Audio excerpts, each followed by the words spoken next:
అందరికీ నమస్కారం. మరో 18 గంటల్లో రాష్ట్రంలో సార్వత్రిక ఎన్నికల కౌంటింగ్ ప్రక్రియ ప్రారంభం కావడం జరుగుతోంది.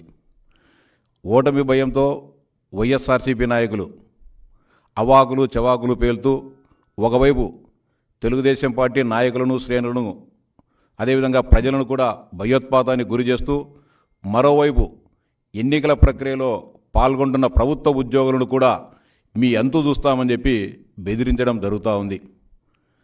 మొన్న మాజీ మంత్రి పేర్ని నాని గారు ఉద్యోగులను భయభ్రాంతులకు గురి చేస్తూ వారు అంతు చూస్తాం, 4వ తేదీ తర్వాత ముసళ్ళ పండగ ఉంది, మీరంతా కాచుకోండి, ఎన్నికల కౌంటింగ్ ప్రక్రియ ముగిసిన తర్వాత మీ అంతు తేలుస్తామని చెప్పి బెదిరింపు మాటలకు దిగడం జరుగుతూ ఉంది.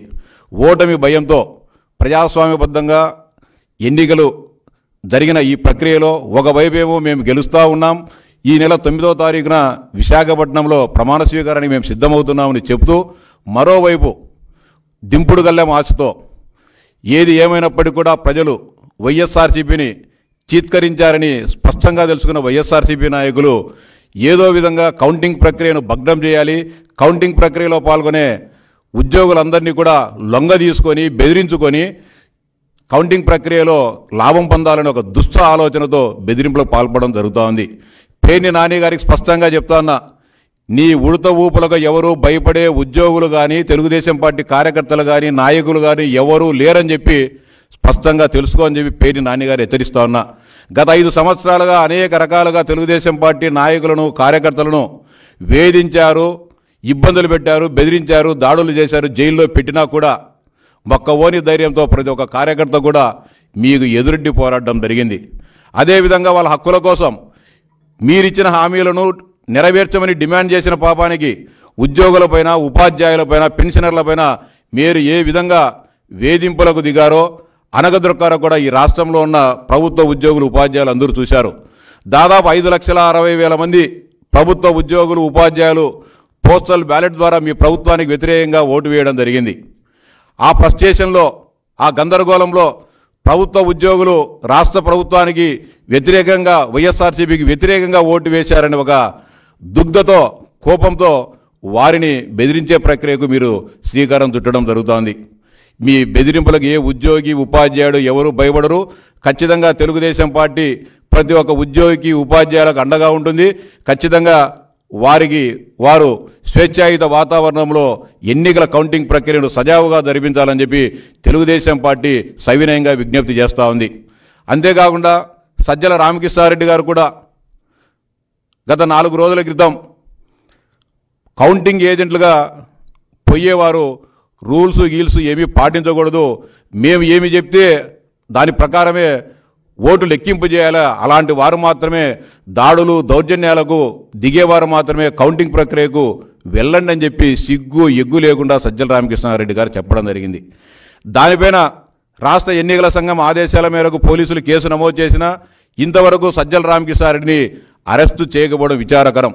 రాష్ట్ర పోలీసు ఉన్నతాధికారులను డిమాండ్ చేస్తూ ఉన్నాం, ఖచ్చితంగా సజ్జల రామకృష్ణారెడ్డి లాంటి వ్యక్తులు రేపు ఎన్నికల కౌంటింగ్ రోజున బయట ఉంటే ఉద్రిక్తతలను రెచ్చగొట్టే అవకాశం ఉంది. కాబట్టి రేపు సజ్జల రామకృష్ణారెడ్డి గారిని, పేర్ని నాని గారిని, వారిద్దరిని కూడా పోలీసుల అదుపులో పెట్టుకోవాలని చెప్పి, పోలీస్ కస్టడీలోకి తీసుకోవాలని చెప్పి డిమాండ్ చేస్తూ ఉన్నాం.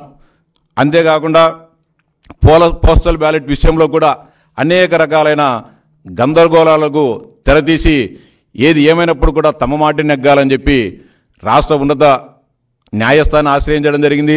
మళ్ళీ సుప్రీంకోర్టును కూడా ఆశ్రయించడం జరిగింది. రాజకీయాల్లో గెలుపోవడంలో, ఎన్నికల్లో గెలుపోవడంలో సహజం. 2019 సంవత్సరంలో తెలుగుదేశం పార్టీ మేము అధికారం కోల్పోయినప్పుడు హుందాగా ఓటమిని అంగీకరించాం. ఆ రోజు కూడా ఆ ఎన్నికల్లో మాకు అనేక మంది మెజారిటీ ప్రభుత్వ ఉద్యోగులు ఉపాధ్యాయులు వ్యతిరేకంగా ఓటు వేయడం జరిగింది. ఏ రోజు కూడా మేము వాళ్ళని బెదిరింపులకో లేకుంటే భయపెట్టాలనే ప్రయత్నం చేయలేదు. ఆ ఎన్నికను మేము హుందాగా ఓటమిని అంగీకరించాం. ప్రజాస్వామ్యబద్ధంగా ఈ ప్రభుత్వం చేసే అవినీతి అరాచక పాలనకు వ్యతిరేకంగా ప్రజా సమస్యల పరిష్కారం కోసం ప్రజా ఉద్యమాలు చేశాం, పోరాడం, ప్రజలకు అండగా నిలిచాం. ఎన్నికను హుందాగా స్వీకరించుకోకుండా ఎన్నికలో ఓడిపోతామని స్పష్టంగా తెలుసుకున్న నాయకులు, అంటే మీ మాటల ద్వారా, మీ చేతల ద్వారా, మీ వ్యవహార శైలి ద్వారా, మీ భావోద్వేగాల ద్వారా మీరు ముందే ఓటమిని అంగీకరించినారనేది స్పష్టంగా తెలుస్తూ ఉంది. ఖచ్చితంగా రేపు జరిగే ఎన్నికల్లో తెలుగుదేశం పార్టీ ఎన్డీఏ కూటమి అఖండ విజయం సాధించబోతోంది. రేపు ఈ సమయానికల్లా రాష్ట్రంలో ప్రజాస్వామ్యం పునరుద్ధరించబడుతుంది. ఆంధ్రప్రదేశ్ ప్రజానీకానికి ఖచ్చితంగా స్వేచ్ఛా స్వాతంత్రాలు లభిస్తాయని ఆశిస్తూ ఉన్నాం. ఆ మేరకు ఈ రాష్ట్ర ప్రజలు తీర్పు ఇవ్వడం జరిగింది. ఖచ్చితంగా ఎన్డీఏ కూటమి రేపు ఈ సమయానికల్లా రాష్ట్రంలో మంచి మెజారిటీతో ప్రజల ఆశీస్సులు పొందుతుందని చెప్పి స్పష్టంగా తెలియజేస్తా ఉన్నాం. అంతేకాకుండా ప్రజలను, ఉద్యోగులను భయపెట్టేదానికి ప్రయత్నం చేస్తున్న పేర్ని నానిని, సజ్జలను వెంటనే పోలీసులు అదుపులోకి తీసుకొని కౌంటింగ్ ప్రక్రియకు విఘాతం కలగకోకుండా చర్యలు తీసుకోవాలని చెప్పి ఎన్నికల సంఘాన్ని విజ్ఞప్తి చేస్తూ ఉన్నాం.